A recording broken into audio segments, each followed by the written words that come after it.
নবীজি মক্কা ছেড়ে যায় বারে বার পিছন ফিরে যায় নবীজি মক্কা ছেড়ে যায় বারে বার পিছন ফিরে যায় জন্মভূমির মায়ায় নবীজি কেঁদে বুক ভাষায় নবীজি কেঁদে বুক ভাষায় নবীজি মক্কা ছেড়ে যায় বারে বার পিছন ফিরে যায় নবীজি মক্কা ছেড়ে যায় বারে বার পিছন ফিরে যায় নবীজি মক্কা ছেড়ে যায় বারে বার পিছন ফিরে যায়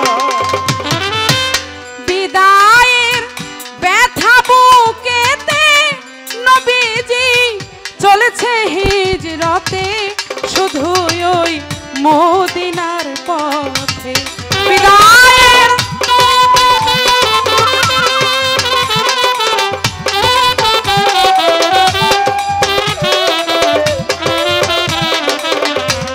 বিদায়ের ব্যথা বুকেতে নবীজি চলেছে হিজরতে শুধু ওই মদিনার পথে হৃদয়ে করুণ কান্নায় নবীজি ভেসেছে বন্যায় হৃদয়ে করুণ কান্নায়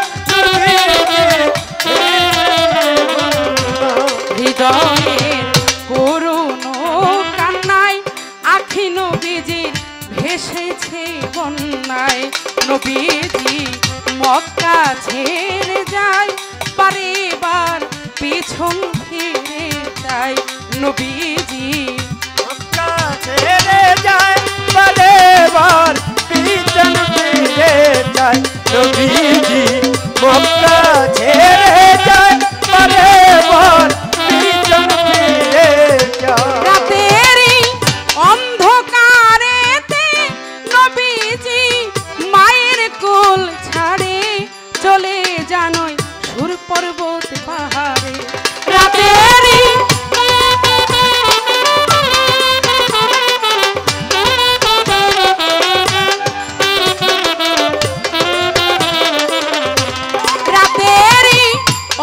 অন্ধকারে নবীজি মায়ের কোল ছাড়ে চলে যান সুর পর্বত পাহাড়ে নবীর প্রেমে আবু বকর সিদ্দিক সাথে রয় দয়াময় আল্লাহ নবীর প্রেমে আবু বকর সিদ্দিক সাথে রয় দয়াময় আল্লাহ নবীর প্রেমে আবু বকর সিদ্দিক সাথে রয় দয়াময় আল্লাহ নবীজি মক্কা ছেড়ে যায় বারে বার পিছন ফিরে যায় নবীজি মক্কা ছেড়ে যায় বারে বার পিছন ফিরে যায়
নবী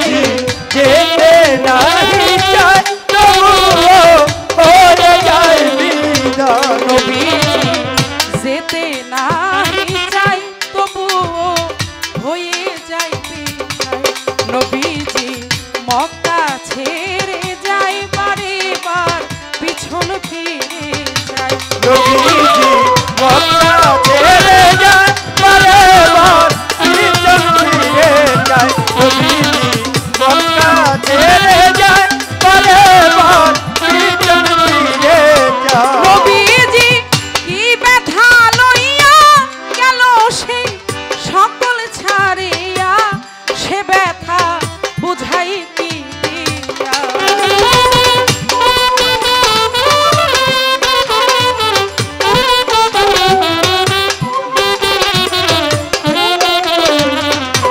নবীজি কি ব্যথা লইয়া গেল সে সকল ছাড়িয়া সে ব্যথা বুঝাই কি দিয়া সে ব্যথা বুঝানো না যায় তবুও লতিফ সরকার চাই সে ব্যথা বোঝাও না যায় তবুও লতিফ সরকার চায় সে ব্যথা বোঝানো না যায় তবুও লতিফ সরকার চাই নবীজি মক্কা ছেড়ে যায় বারে বার পিছন ফিরে যায় নবীজি মক্কা ছেড়ে যায় বারে বার পিছন ফিরে যায় নবীজি মক্কা ছেড়ে যায় বারে বার পিছন ফিরে যায় আস্তে গানের মধ্যে বললাম জন্মভূমির মায়ায় নবী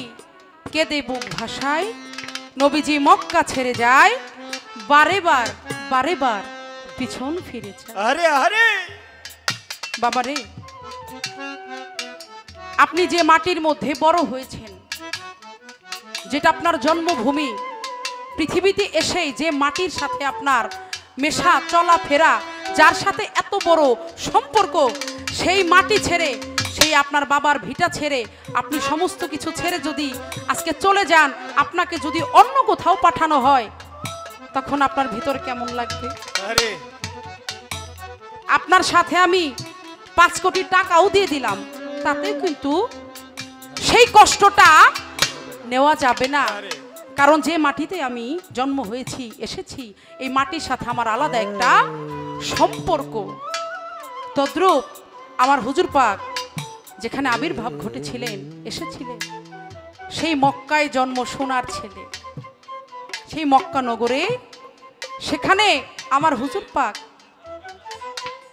অনেক কষ্ট করেছেন আরে তার স্বজাতিরা তাকে অনেক দুঃখ অনেক কষ্ট দিয়েছে এতটাই কষ্ট দিয়েছে যে কষ্ট সে মানে সহ্য করতে না পেরে সেই মক্কা ছেড়ে তার মদিনায় যেতে হয়েছিল কতটা কষ্ট বুকের মধ্যে যখন আমার হুজুর পাক সেই মক্কা ছেড়ে মদিনার পথে রওনা হলেন বারে বার পিছন ফিরে শুধু বারে তাকায় আমার সেই জন্মভূমি মক্কা নগরী আমার রাসূল পাক তার জীবন দশায় আপনারা জানেন অনেক কষ্ট করেছেন কেন শুধু ইসলাম প্রচারের জন্য দিনের পথে আনার জন্য কলমা তয়ব লা ইলাহা ইল্লাল্লাহু মুহাম্মাদুর রাসূলুল্লাহ সাল্লাল্লাহু আলাইহি ওয়াসাল্লাম এই কলেমার দাওয়াত দেওয়ার জন্য অনেক কষ্ট করেছেন আমার হুজুর পাক যেদিন মদিনায় চলে যাবেন আবু বকর সিদ্দিক তিনি আমার রাসূল পাকের চলার পথের সঙ্গী হয়েছিলেন আমার হুজুর পাক ঘরের মধ্যে তিনি শুয়ে আছেন বেদিনরা কাফেররা চারদিক ঘিরে ফেলেছে যে আজকে মুহাম্মদকে আটকাবো আজকে কই দিয়ে যাই দেখব বাড়ির চারিদিকে তারা এমন ভাবে ঘিরে ফেলেছে যাওয়ার কোনো কায়দা নাই একজনের সাথে একজন একদম মিলে দাঁড়িয়ে আছে যেটার মধ্যে একটা মানে কি বলবো একটা পাখি যাওয়া সম্ভব না এতটা ডিস্টেন্সও রাখে নাই এত পাশাপাশি প্রত্যেকটা লোক ঘিরে ফেলেছে মাওলা আলী সেখানে ছিলেন বলেন ইয়া রাসূলুল্লাহ আপনি চলে যান আমি আপনার জায়গায় শুয়ে পড়ছি আপনি চলে যান আমার রাসূল পাক বলেছিলেন মাওলা আলী আমাকে না পেয়ে যদি তোমার কোনো ক্ষতি করে মাওলা আলী বলেছিলেন, হুজুর আপনি চিন্তা করেন না, আপনি চলে যান, আমার কিছুই হবে না, আরে আপনি তো জানেন। তখন আমার হুজুর পাক সেখান থেকে, যার নূরে এই পৃথিবী সৃষ্টি, তাকে ধরে রাখবে এমন কোনো ক্ষমতা আছে নাকি না না হ্যাঁ? পৃথিবীতে? আরে আমার হুজুর পাক সামনে দিয়ে চলে গেছে, কিন্তু কাফেরেরা বেদিনেরা তাকে দেখতেও পারে নাই, তাকে ধরতেও পারে নাই। আমার রাসূল পাক গিয়ে আবু বকর সিদ্দিকের বাড়িতে গিয়ে ঘরের নাড়া দিছে। আবু বকর, একটা ডাকের সাথে সাথে আবু বকর সিদ্দিক জবাব দিয়েছেন, ইয়া রাসূলুল্লাহ। বলে, আবু বকর তুমি বুঝলে কি করে যে আমি আসব? হুজুর, আমাকে একদিন আপনি বলেছিলেন যে আমাদের মক্কা নগর ছাড়তে হবে, আরে এই মক্কা নগর ছেড়ে সেই মদিনায় যেতে হবে। আপনি সেই 6 মাস আগে আমাকে বলেছিলেন, আমি সেই 6 মাস ধরে আমি একটা রাত্র ঘুমাই না, আমি সব সময় আশায় থাকি কখন যেন আমার রাসূল পাক এসে আমাকে একটা ডাক দিবে। আমি ডাকের অপেক্ষায় থাকি, প্রতিদিন আমি তৈরি হয়ে থাকি আমার যেন কখন যাইতে হয়। এবং আবু বকর সিদ্দিকী যখন এই কথা বললেন, এবং তার 6 বছরের একটা সন্তান ছিলেন, সেই সন্তানটা রুটি বানিয়ে বাবা যে যাবে মরুভূমির পথ, কি খাবে সবকিছু তৈরি করে একদম ব্যাগ ট্যাগ গুছায় রাখতো প্রত্যেক দিন। দেখেন কি প্রেম আমার হুজুর পাকের প্রতি। আরে নবীর প্রেম যার, কিঞ্চিত মাত্র প্রেম যার অন্তরে আছে, সে তো জান্নাতি হবে, তার দ্বারা পৃথিবীতে কোনোদিন কোনো খারাপ কিছু হওয়া সম্ভব না। আমার হুজুর পাক আবু বকর সিদ্দিককে নিয়ে রওনা দিলেন। যেতে যেতে সর পর্বত পাহাড়ে, সেই পাহাড়ের কাছে গেছেন। বাবারে, খারাপের মধ্যেও কিন্তু অনেক সময় ভালো থাকে, আহা থাকে না? তাকে দেখবেন চোর বলেন, ডাকাত বলেন, আপনি যাই বলেন, তাদের মধ্যেও কিন্তু একজন ব্যক্তি থাকে যে আপনাকে বুঝবে, এটা আমার মালিকের ইশারা। ওই সর পর্বত পাহাড়ের সামনে এক বেদিন ওই বকরি চড়াচ্ছিল, কিন্তু যদিও সে কাফের বেদিন হয়ে থাকে, কিন্তু আমার হুজুর পাককে তিনি খুব সম্মান করতেন, বিশ্বাস করতেন। যখন আবু বকর সিদ্দিককে সাথে করে আমার হুজুর পাক সেই পাহাড়ে উঠবেন যাবেন, তখন ওই বেদিন দেখে ফেলেছে।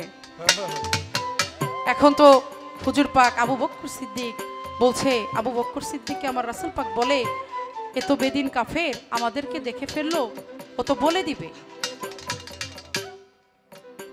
তখন ওই হুজুর পাকের সামনে গিয়ে ওই বেদিন বলে, যে ইয়া রাসূলুল্লাহ, আমি যদিও বেদিন কাফের হই, কিন্তু আমি জানি না কেন জানো আপনার প্রতি আমার একটা মহব্বত, আমার মনটা টানে, আমি আপনাকে ভালোবাসি। আপনি নির্ভয়ে আপনারা পাহাড়ের মধ্যে চলে যান, আমি কাউকে বলবো না। আমার হুজুর পাক আবু বকর সিদ্দিকের সাথে করে তখন সর পর্বত পাহাড়ের মধ্যে প্রবেশ করলেন। কিন্তু দেখেন, একটা পুরাতন বাড়ির মধ্যে যদি আপনারা যান, যেখানে মানুষের সমাগম নাই, মানুষ যেখানে চলাফেরা করে না, সেখানে কিন্তু দেখলে বোঝা যাবে, যাবে না? দেখবেন যে ঘরের মধ্যে প্রচুর মাকড়সার বাসা, ধুলা বালি ইত্যাদি ইত্যাদি ওখানে থাকবে, থাকে না? থাকে।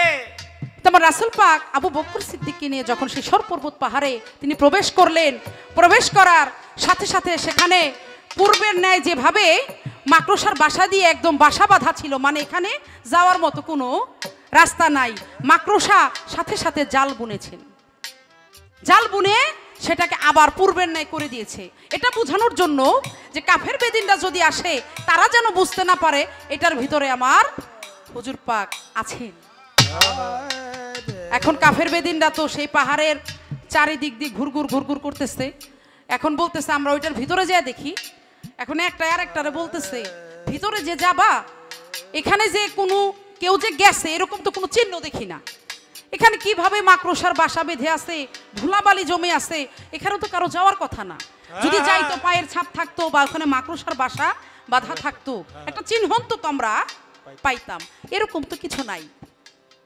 বলে এটাও তো ঠিক, এই যে আমরা আসছি এটার তো একটা চিহ্ন আছে। তারা কি করছে, একদম গুহার যে মুখটা সেখানে সামনে গিয়ে আবার তারা রিটার্ন ব্যাক করেছে, আর ভিতরে তারা যায়নি। আমার হুজুর পাক সে একটু তন্দ্র অবস্থায় গিয়েছেন, ক্লান্ত। আবু বকর সিদ্দিক তিনি বসে আছেন এবং আবু বকর সিদ্দিকের জানুর উপর মাথা মুবারক দিয়ে আমার হুজুর পাক তিনি একটু তন্দ্র অবস্থায় গিয়েছেন। এর মধ্যে একটি বিষধর সাপ ওই গুহার মধ্যে থেকে উঠতেছে, মানে উঠার চেষ্টা করছে। দেখবেন সাপ যদি এক দিক দিয়ে উঠতে না পারে আরেক দিক দিয়ে কিন্তু মানে মাটিটাকে কিন্তু কি বলে মুখ দিয়ে কিন্তু ফুটা করে ফেলে, বলে না যে এক দিক দিয়ে সে না উঠতে না পারলে আরেক দিক দিয়ে সে উঠবে, মানে তার রাস্তাটা সে খুঁজে। তো এইভাবে বিভিন্ন জায়গায় সাপে মুখ দিয়ে গর্ত করছে, প্রত্যেকটা জায়গায় আবু বকর সিদ্দিক মানে গর্তগুলোরে বন্ধ করতেছে।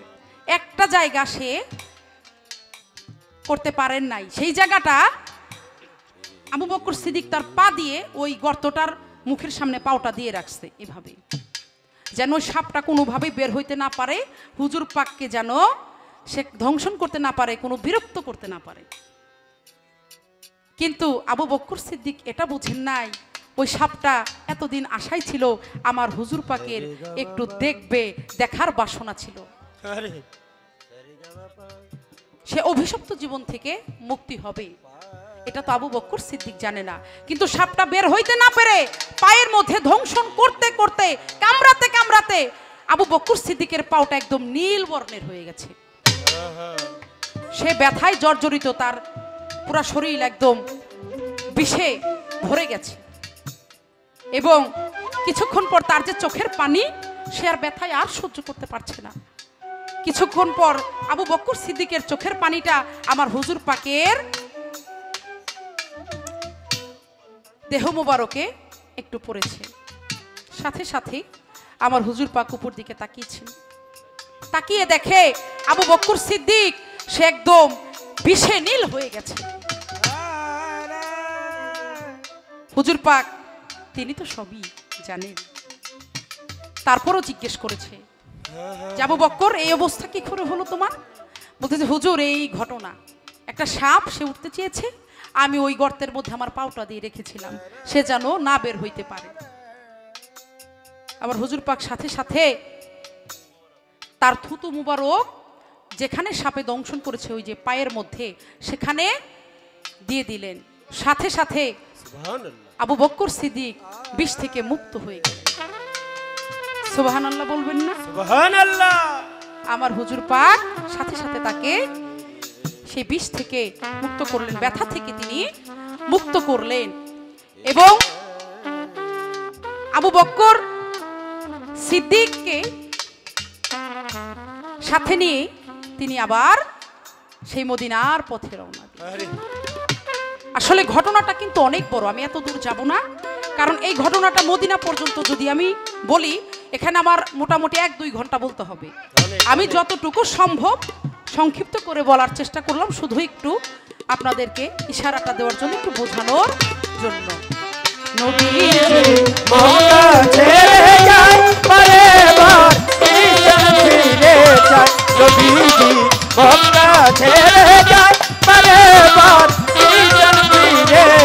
নবীজি কি ব্যথা লইয়া গেল সে সকল ছাড়িয়া, সে ব্যথা বুঝাই কি দি